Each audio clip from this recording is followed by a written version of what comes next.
Un avion de chasse américain abat le ballon sonde.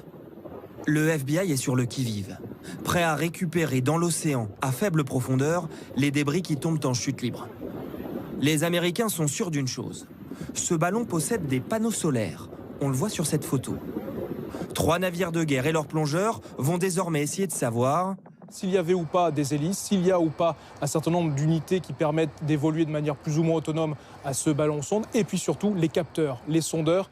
Tout appareil électronique qui pourrait les aider à comprendre comment ce dispositif fonctionne.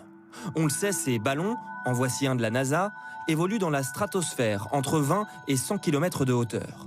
Difficilement repérables, ils peuvent être utilisés pour prendre des images de sites stratégiques ou intercepter des communications. Pour les États-Unis et son président Joe Biden, pas de doute, c'était un ballon espion. Mercredi, on m'a averti de la présence de ce ballon. J'ai demandé au Pentagone de l'abattre le plus tôt possible. Je veux remercier les pilotes qui l'ont fait. La Chine, elle, continue de clamer haut et fort que ce ballon était une sonde météo inoffensive. Nous avons tendu notre micro dans les rues de Pékin. Les Américains exagèrent. C'est juste un ballon, ça fait mal à personne. Ce ballon n'était pas contrôlé, c'est un accident. Mais bon, je comprends que les Américains le détruisent.